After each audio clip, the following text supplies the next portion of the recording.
It's like a steam facial.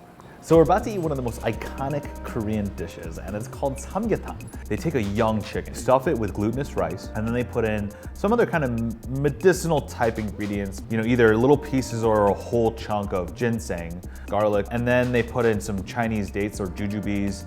While it's cooking, the whole chicken kind of boils in there, and it tenderizes, and all the flavors of the chicken go into the broth. So I'm here in Chicago at a restaurant called Ginseng Chicken. I'm really looking forward to getting what this dish promises. Strength, stamina, nourishment, and energy. It came out of a summer tradition. In a largely agrarian society like Korea, farmers are working every day that the sun is out. The sun beating down on your body, it drains you. What they would do is they would collectively take 3 days out of the summer and be like, hey, okay, on this day, we're gonna all eat this dish together. We're gonna eat something that's hot and salty and has a lot of nutrition, and it's gonna give us life again. And that tradition continues to this day. The tradition is called Sambo. That focus on our health and what we eat and how it affects us is part of the reason why Koreans are generally pretty healthy. It's cool that this dish is just a really nice example. It's a supreme example of great Korean comfort food. Oh, it's falling apart. It's so tender. I'm gonna add just a little more salt. I like salt. You do need to season it a little bit. Ooh, that's good. That might be some of the purest chicken soup you could ever have.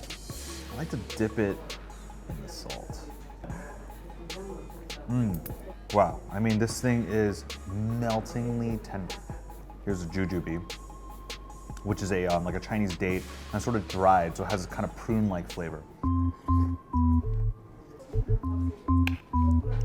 Ah, here we go. This is what I was looking for. Whole garlic. It's just melted. It's almost like, look at that, with almost no effort at all. This thing just melts away.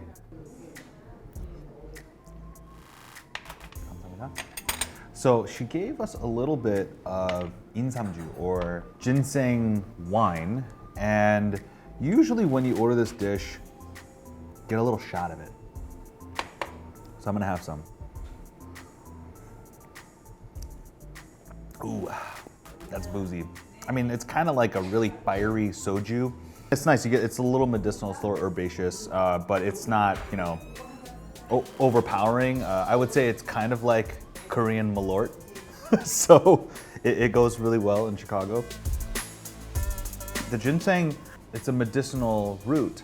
And so what it's supposed to do is, I mean, there's a lot of things that it purportedly helps you with. I'm gonna just list off a couple of them because I think they're hilarious. Fatigue and memory and stress and anxiety and even things like flatulence, which, I mean, sure, that helps. It definitely feels medicinal. Like, I think there's a psychological effect to eating something like this, right? I mean, people have been saying that placebos are more powerful than actual drugs because we tell our bodies that we're being healed. And I'm not saying that ginseng isn't. I think that ginseng has been shown in studies that it does have some actual medical benefits for aiding weakness and exhaustion and loss of concentration. But more than anything, if you think that this is gonna restore you and give you your health and give you strength and stamina and vitality, then it's probably gonna do that. And I think a good bowl of chicken soup is always gonna do that. Thanks so much for watching, and if you want to see more of K-Town, click right here.